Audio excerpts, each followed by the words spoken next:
The most senior lawyers in your own administration and on your campaign told you that after you'd lost more than 60 legal challenges, that it was over.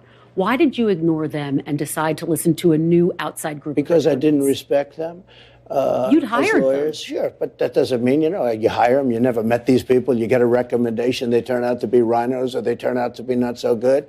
In many cases, I didn't respect them, but I did respect others. I respected many others that said the election was rigged. You called some of your outside lawyers, you said they had crazy theories. Why were you listening to them? Were you listening to them because they were telling you what you wanted to hear? You know who I listened to myself? I saw what happened.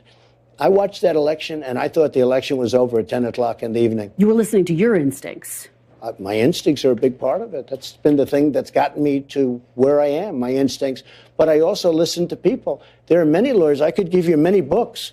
There are books that are written on how the election was rigged. There are numerous books that were written on how the election was rigged. Just to be clear, were you listening to your lawyer's advice or were you listening to your own instincts? I was listening to different people, and when I added it all up, the election was rigged. There are books that are written. Were you calling the shots, though? In fact, Molly Hemingway wrote a great book. But were you called calling Rigged. the shots ultimately? Excuse me. Molly Hemingway, who's highly respected and great, she wrote a book, a best-selling book called Rigged. Were you calling the shots, though, Mr. President, ultimately? As to whether or not I believed it was rigged, oh, sure. It was my decision, but I listened to some people. Some people said that. Like guys like Bill Barr, he was a stiff, but he wasn't there at the time. But he didn't do his job because he was afraid. You know what he was afraid of? He was afraid of being impeached. He was petrified to be impeached. And how do you not get impeached? Don't do anything.